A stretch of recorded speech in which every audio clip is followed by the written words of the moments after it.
सभी हमारे पत्रकार भाइयों का स्वागत है।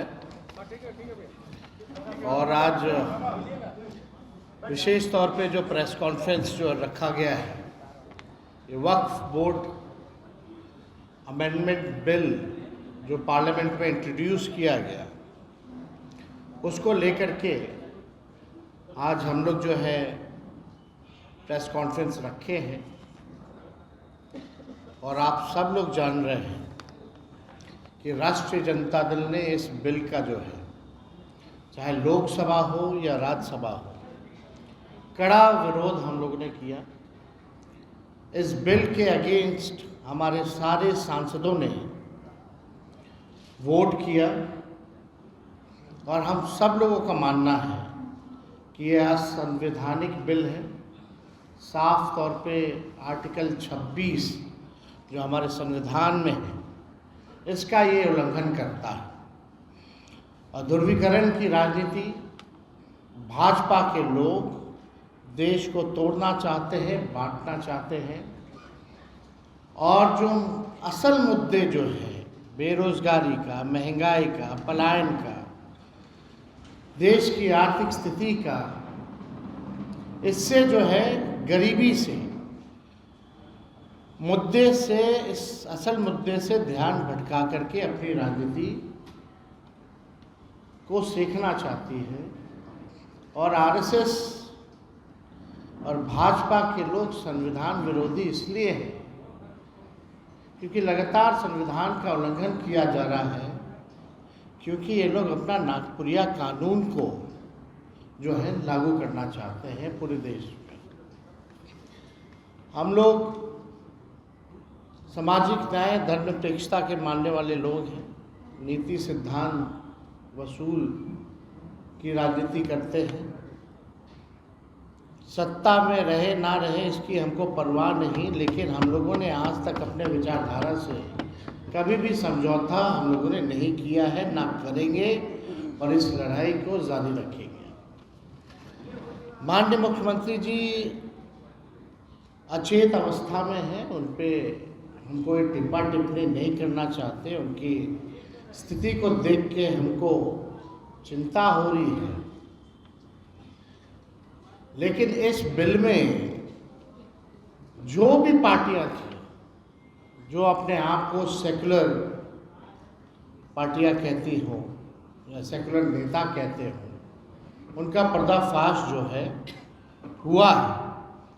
और ये दिखाता है कि ये लोग केवल अपने कुर्सी के लिए, अपने स्वार्थ के लिए राजनीति करते हैं, ना कि देश की जनता, एकता या कोई विचारधारा की राजनीति करते हैं। ये इसमें स्पष्ट हो गया। अब कोई कितना भी आकर के जस्टिफाई करे कि नरेंद्र मोदी जी और भाजपा के लोग जो है मुसलमानों का भला चाहते हैं और ये बिल जो है उनके पक्ष में है, तो कोई जो है मानना का काम नहीं करेगा। ये सच्चाई है। तो हम आप सब लोगों को बताना चाहेंगे, सूचना देना चाहेंगे कि जिस प्रकार से आरक्षण की लड़ाई, पिछड़ों का, अति पिछड़ों का, दलित आदिवासियों का जो हम लोगों ने 65% बढ़ाया था, जो बीजेपी आकर के रुकवाने का काम की साजिश के तहत आज ये कोर्ट में है। और हम लोग कोर्ट चले गए, यानी आरक्षण की लड़ाई के लिए हम लोग कोर्ट गए, सदन में भी आवाज़ उठाया, सड़क पर भी उठाया। ठीक उसी प्रकार से जो अन्याय जो हो रहा है हमारे मुसलमान भाइयों के साथ, इसको लेकर के राष्ट्रीय जनता दल जो है आज हम लोग कोर्ट गए हैं, सुप्रीम कोर्ट गए हैं इस बिल के खिलाफ। तो पहली सूचना ये है। अब आप बताइए, दिन रात जो लोग मुसलमानों को गाली देते हैं, खुलेआम टीवी पे गाली देते हैं, संसद में इनके सांसद मुस्लिम सांसदों को मुल्ला, जिहादी बोलते हैं, इनके सांसद और केंद्र मंत्री गोली मारो सालों को नारा, ऐसी नारों का जिक्र करते हैं। प्रधानमंत्री कहते हैं इन्हें कपड़ों से पहचानो।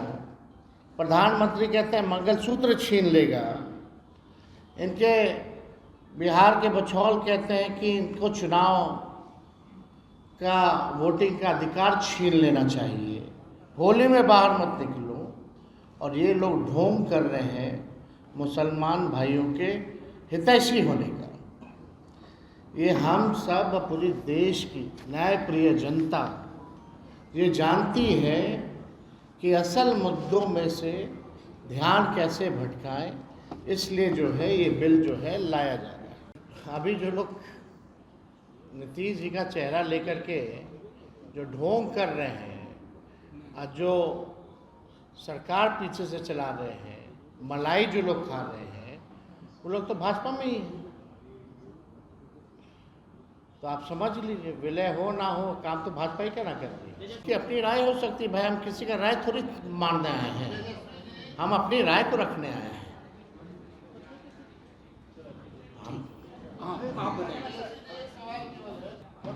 कोर्ट के अलावा और क्या सरकार बना करके इस कानून को कूड़ेदान में फेंकना। सीए एनआरसी का भी हम लोगों ने प्रस्ताव जो है भेजा था कि नहीं भेजा था कि किसी भी कीमत पे हम लोग सीए एनआरसी को बिहार में लागू नहीं होने देंगे। सब लोगों ने पास करके भेजा था। देखिए, कौन इस्तीफा दे रहा है नहीं दे रहा है, ये सब लोग स्वतंत्र हैं। और पार्टी में कोई किसी को आने की अगर इच्छा है तो पार्टी उस पर विचार करेगी। अरे 3 नेता ने, सब बेचारे के पास कोई जवाब तो था नहीं। सब जान रहे अंदर से गलत हुआ, लेकिन ज़बरदस्ती धमका करके बैठवाया गया, प्रेस कॉन्फ्रेंस करवाया गया। रहना, हम तो बोले ना भाई, सीधे फ़ोन किया कि कर क्यों नहीं रहे हो, नहीं करोगे तो रहना है ना एमएलसी।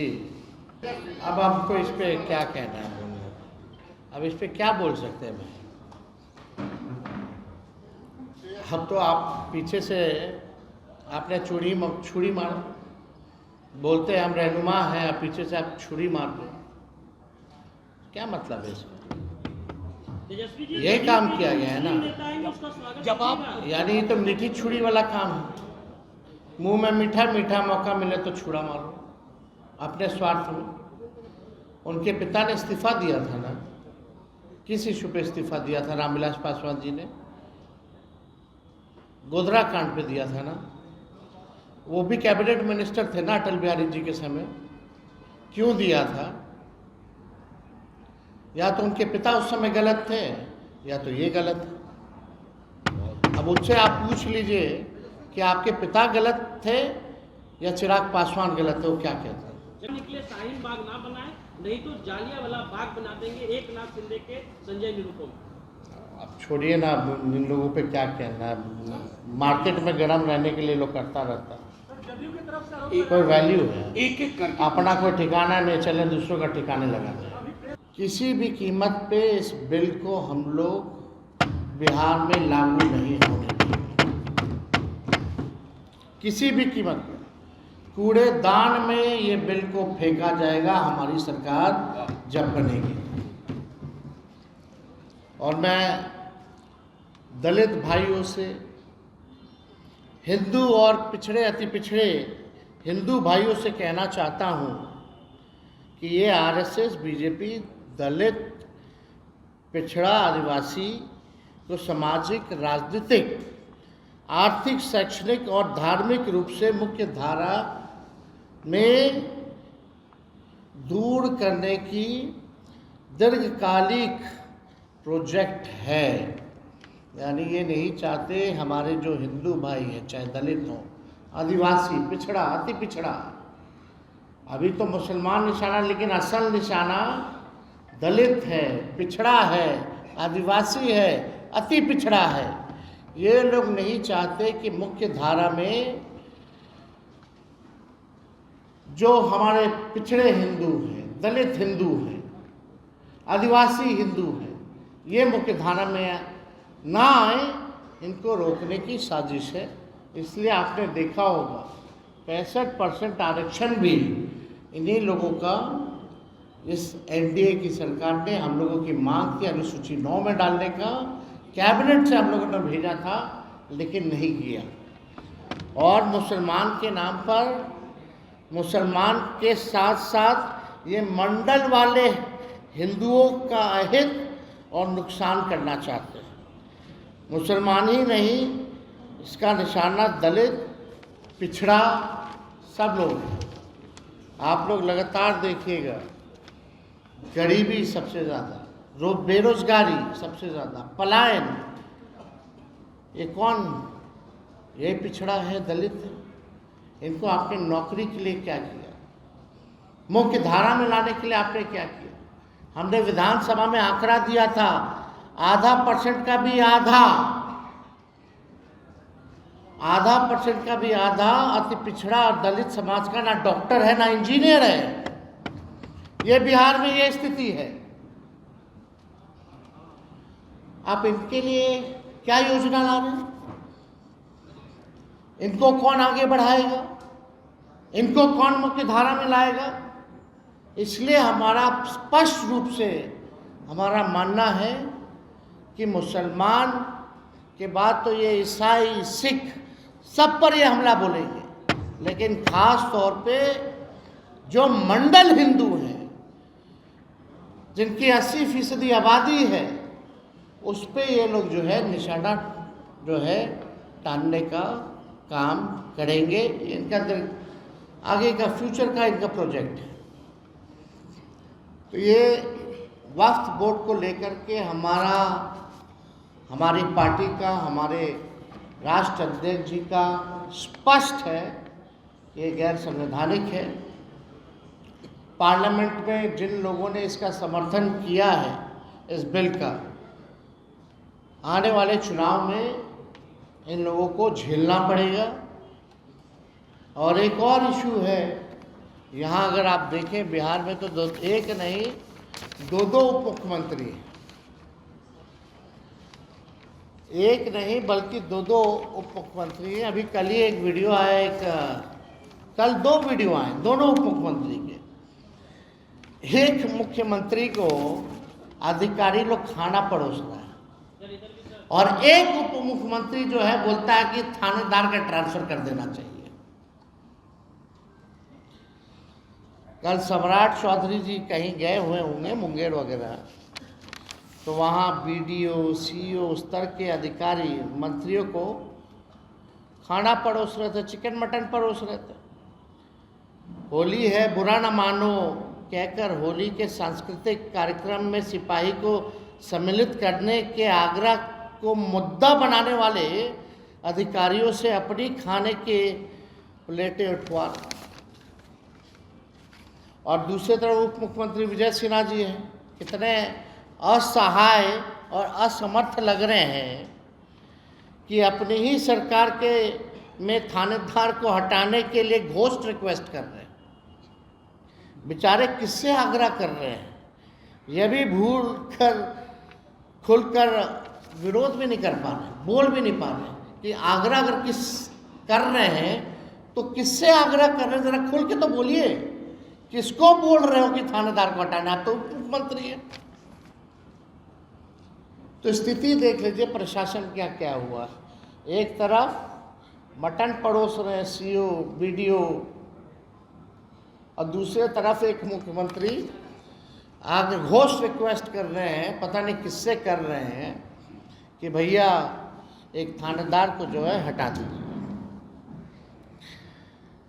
जदयू पार्टी की जो स्थिति है, नीतीश कुमार जी के फोटो को हटा करके अब तो नरेंद्र मोदी जी का फोटो लगाया जा रहा है। जदयू पार्टी में है, मोदी जी की तस्वीर लगाई जा रही है। खाली चुनाव तक ये नीतीश कुमार जी को जैसे तैसे साथ रखेंगे और उसके बाद क्या परिणाम होना है ये स्पष्ट है, ये सब लोग जान रहे हैं। भाजपा के लोग नीतीश कुमार जी को जैसे तैसे केवल चुनाव तक साथ रखेंगे, उसके बाद पूरी बिहार की जनता जानती है कि उनके साथ भाजपा के लोग जो है क्या करेंगे, क्या जेल में डालेंगे। उनका तो थानेदार नहीं सुन रहा, खुद बोल रहे कि हटाओ थानेदार को। किससे, कौन हटाएगा? आओ कह रहे जेल में भेजेंगे। अरे भाई, ज़्यादा बोलते बोलते कुछ ऐसा ना बोल दीजिए कि आप ही को डालना पड़ जाए। बीजेपी के बिहार की इकाई का एक वंचित, उपेक्षित और अल्पसंख्यक विरोधी प्रकोष्ठ बनकर के रह गया। ये जदयू की आज के हाल में स्थिति बन गई। करे तो करे क्या? अब मुख्यमंत्री को उप मुख्यमंत्री हाथ फेर दे रहा है, कोई अधिकारी हाथ फेर दे रहा है, हाथ दबा दे रहा है, अचेत अवस्था में है। क्या हो रहा है ये सब हम लोग देख रहे हैं। इतना महत्वपूर्ण विषय चला गया, मुख्यमंत्री खुल के नहीं आए। कौन रोक रहा है भाई उनको बोलने से? ये तो कौन ऐसा बड़ा नेता देश का जो है इस पे नहीं बोला हो। लेकिन हमारे मुख्यमंत्री जी एक शब्द भी अगर वक्फ बोर्ड पे अगर किसी ने सुना हो तो ज़रा बता दें। जब इतने महत्वपूर्ण विषयों पे वो चुप रह रहे हैं तो बिहार सरकार कैसे चल रही है? 13-14 करोड़ लोगों का भविष्य सुरक्षित है कि नहीं है, इस पे सवाल तो खड़ा होता ही। आज भी हमने देखा कि जबरदस्ती थोपा गया है जदयू के लोगों को, भाई बैठो तुम लोग, जितना लोग हो प्रेस कॉन्फ्रेंस कर लो, थोप करके बैठाया गया है। लोग कह रहा था नहीं बैठेंगे नहीं बैठेंगे, तो उनमें से इनके वर्किंग प्रेसिडेंट ललन सिंह और कुछ यहाँ चौधरी जी लोग बोले कि तुमको पद पे रहना है कि नहीं रहना है, एमएलसी रहना है, फलना का चेयरमैन बने रहना है। तो बेचारा सब जबरदस्ती पद के लालच में कि पद अब चला जाएगा, अब नीतीश जी दोबारा आने वाले नहीं हैं, कुछ महीना ही काटना है, थोड़ा रह लेते हैं, फिर तो पार्टी खत्म है। तो इसलिए ही लोग बेचारा सब मुंह लटकैले सब लोग जो है आज प्रेस कॉन्फ्रेंस किया है। तो आज आप लोगों को सूचना भी देनी थी कि वक्फ बोर्ड की लड़ाई सड़क, संसद और अब जो लड़ाई है वो हम लोग सुप्रीम कोर्ट में भी लड़ेंगे। इसमें हम लोगों ने पिटीशन भी दायर किया है।